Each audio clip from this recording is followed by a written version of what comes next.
દરેકની ચામુંડા ને રામ, દરેકની મહાકાળી ને રામ, દરેકની હરસિદ્ધિ ને રામ, દરેકની શક્તિ ને રામ, દરેકની બુઢ ભવાની ને રામ, દરેકની બ્રહ્મણી ને રામ, દરેકની ઉમિયા ને રામ. જે કદાચ પોતાની કુળની માતા જેવા નોમથી ભજે છે, જેવા નોમથી પૂજા કરે છે, એવા દરેક ભાવિક ભક્તોની કુળની માતાના મારા બહુચરના ખૂબ રામ રામ ને રામ. કોઈ મનમાં વિચારતું હશે કે માં મારી માતાનું નામ રહી ગયું તો દરેકની આશા પૂરા નહીં રામ, કોઈની સુંધા નહીં રામ.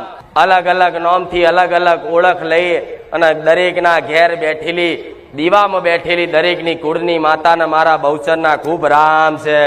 હૃદયથી કદાચ હું માતા રામ બોલું છું, હૃદયથી નાભીથી કદાચ રામ બોલજો, તમારી માતા જ કદાચ અંદર બેઠી રામ હોભરીશ મારા બહુચરના રામ. કહેવાય છે જગતમાં દેવી શક્તિ જાગતી જ્યોત જ છે. એ તો સજ પણ કોઈને દેખાતી નહીં, સૂક્ષ્મ રૂપે હોય છે.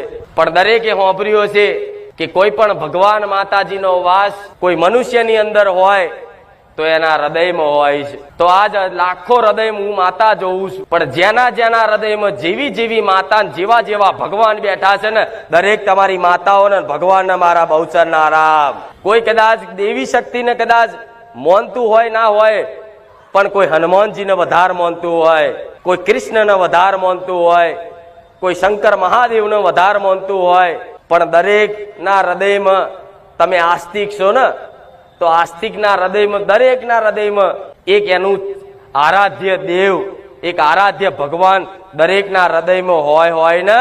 તો આ તમારા દરેકના હૃદય જોઈ જોઉં છું ને, તો મને માતાને તમે નહીં દેખાતા, મને માતાને તો રામ દેખાય છે, કૃષ્ણ દેખાય છે, હનુમાનજી દેખાય, મહાકાળી દેખાય, ચામુંડા દેખાય. જેમ કે હું એક દેવી શક્તિ છું, મને માણસો નહીં, મને સૂક્ષ્મ રૂપે દેવી શક્તિઓ દેખાય મારા બહુચરના રામ. આજ મારા સાનિધ્યમાં હનુમાનજીનો વાસ છે, રામનો વાસ છે, શંકરનો વાસ છે, કૃષ્ણનો વાસ છે. દરેક દેવી દેવતાઓ મારા સાનિધ્યમાં આવે છે.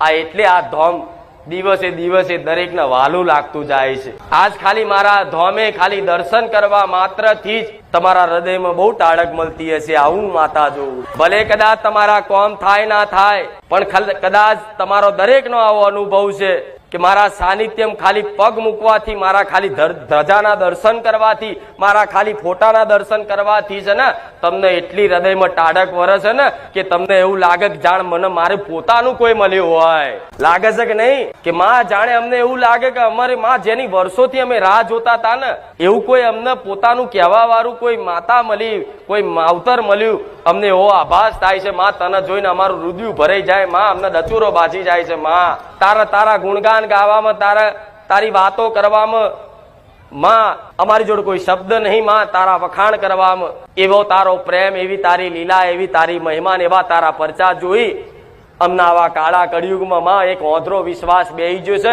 કે જગતમાં માતા છે ને, બેઠો કે નહીં? તો આ મારી કૃપા કહેવાય. ખાલી દેવી શક્તિ છે એવું મનમાં ખ્યાલ બેહી જાય ને, તો સમજી લો તમારો બેડો તોથી જ પાર છે. ચિંતા ના કરતા હું બેઠી છું. શ્રદ્ધા અને વિશ્વાસની જરૂર પડે. કોઈ પણ ભગવાન માતાજીની કૃપા મેળવવા માટે શ્રદ્ધા અને વિશ્વાસની જરૂર.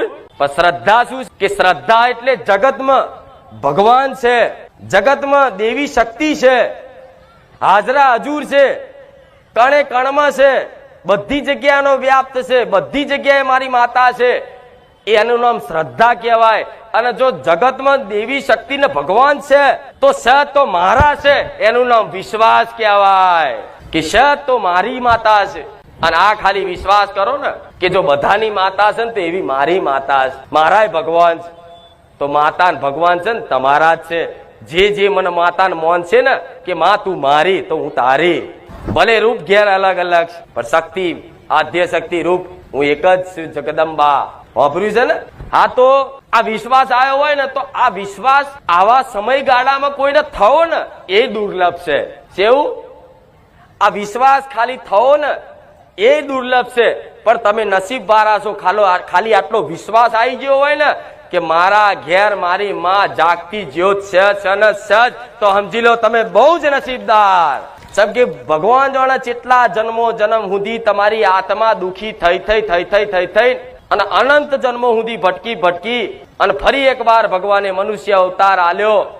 અને મનુષ્ય અવતાર આલી નહીં તે કદાચ તમને થોડી ઘણી આસ્થાની બીજ રોપી દીધું, તમને આસ્તિક કરી દીધા, થોડા ઘણા ધાર્મિક બનાવી દીધા, અને અમે તે તમને આવા કાળા કળિયુગમાં વિશ્વાસ આવી ગયો કે માતા ભગવાન જગતમાં છે, તો સમજી લો તોથી જ તમારો ઉદ્ધાર પાકો ને પાકો જ છે.